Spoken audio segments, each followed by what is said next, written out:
Pandian stores அடுத்த வர எபிசோடில் பார்த்தீங்க அப்படின்னா குமரவேல் வந்து அரசியை வந்து டார்ச்சர் பண்ணனால மீனா பார்த்தீங்கன்னா கோவத்தில் ஒரு தோசைக்கல் எடுத்து குமரவேல் தலையிலே அடிச்சிருவாங்க.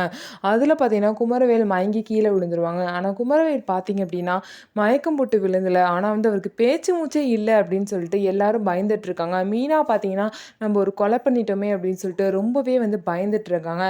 என்ன பண்ணுறதுனே தெரியாமல் மீனா பார்த்தீங்கன்னா அவங்களோட ஹஸ்பண்ட்க்கு கால் பண்ணி சொல்கிறாங்க. ராஜியும் பார்த்தீங்கன்னா கதிருக்கு கால் பண்ணி இந்த விஷயத்த சொல்கிறாங்க. நான் உடனே வரேன்னு சொல்லிட்டு இவங்க 2 பேருமே கிளம்பி வராங்க. இந்த விஷயத்த எப்படி சமாளிக்க போறோம் அப்படின்னு சொல்லிட்டு முழிச்சிட்டுருக்காங்க. அதுக்கப்புறம் பார்த்தீங்க அப்படின்னா, இந்த விஷயம் வெளிய தெரிய வேணாம். தெரிஞ்சா எல்லாருக்கும் பிரச்சனையாயிரும்னு சொல்லிட்டு, இவன இங்கேயே வந்து பின்னாடி வந்து தோட்டத்தில வந்து குழி தோண்டி புதைச்சிடலான்னு சொல்லிட்டு கோமதி வந்து சொல்றாங்க. சரின்னு சொல்லிட்டு எல்லாரும் ஒத்துக்கிட்டு குழி தோண்டி புதைச்சிடுறாங்க. இருந்தாலும் பார்த்தீங்க அப்படின்னா, எல்லாரும் பார்த்தீங்கன்னா அழுதுகிட்டே தான் இருக்காங்க. குமரவேல் வந்து மயக்கத்தில தான் இருக்காங்க. அந்த விஷயத்த வந்து இவங்க தெரிஞ்சுக்காம, குமரவேல் இறந்துட்டான்னு சொல்லிட்டு நெனச்சுட்டு அவனையும் புதைச்சிடுறாங்க.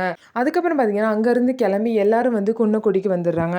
இதுக்கப்புறம் குமரவேல் காணா போன விஷயம் தெரிஞ்சு, அவங்க ஃபோனை ஹேக் பண்ணி அந்த இடத்த கண்டுபிடிச்சு வராங்களா?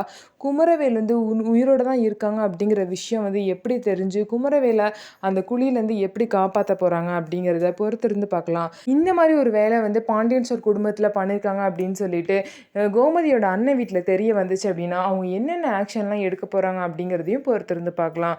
ஸோ நம்ம வீடியோ உங்களுக்கு பிடிச்சிருந்தா நம்ம வீடியோவை லைக் பண்ணிக்கோங்க. அதுக்கப்புறம் மறக்காமல் நம்மளோட சேனலை சப்ஸ்கிரைப் பண்ணிவிட்டு பாருங்கள்.